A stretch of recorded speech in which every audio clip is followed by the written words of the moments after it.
Hello friends, welcome to பிளிஸி நிமோஸ். இன்னைக்கு நம்ம தமிழ் டப்பிங்கில் அமேசான் பிரைம் வீடியோவில் ரிலீஸ் ஆயிருக்க ட்ராப் ஹவுஸ் படம் எப்படி இருக்குன்னு பார்க்க போகிறோம். வாங்க வீடியோக்குள்ளே போகலாம். இந்த படம் பார்த்தீங்கன்னா ஒரு கிரைம் ஆக்ஷன் படமாக ரிலீஸ் பண்ணியிருக்காங்க. இப்போ இந்த படத்தோட கதையை பற்றி பார்க்கலாம். நம்ம ஹீரோ பார்த்தீங்கன்னா ஒரு அண்டர் கவர் டிஏ ஏஜென்ட்டாக இருக்காரு. ஆனால் அண்டர் கவர் ஏஜென்ட்ஸோட பசங்களே பார்த்தீங்கன்னா இவங்க டிஏ ஏஜென்ட்ஸோட டிவைஸ் எல்லாம் யூஸ் பண்ணி ஒரு கொள்ளையில ஈடுபடுறாங்க. அதை கண்டினியூ பண்ணுறாங்க. அவங்கள பிடிக்கிறதுக்காக என்னெல்லாம் பண்ணுறாங்க, கடைசியில் என்னதான் ஆச்சு அப்படின்றது தான் இந்த படத்தோட மொத்த கதையே. இப்போ இந்த படத்தோட பாசிட்டிவ் நைட் பத்தி பார்க்கலாம். பாசிட்டிவ் கண்டிப்பா ஸ்டோரி பிளாட் சொல்லலாம். ஒரு இன்ட்ரெஸ்டிங்கான ஸ்டோரி பிளாட் தான். நம்ம எவ்வளவோ திருடம் போலீஸ் படத்தை பார்த்திருக்கோம். ஆனா இந்த படத்துல பாத்தீங்கன்னா டிஏ ஏஜென்ட்ஸோட பசங்களே அந்த ஹேஸ்டா பண்றாங்க.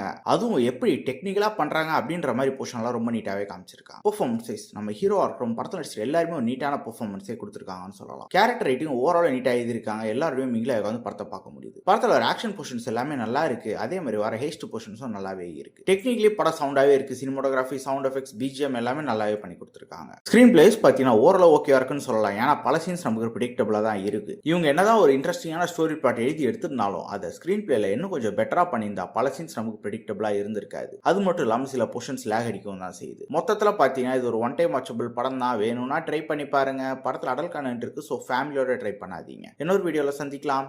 தேங்க்யூ.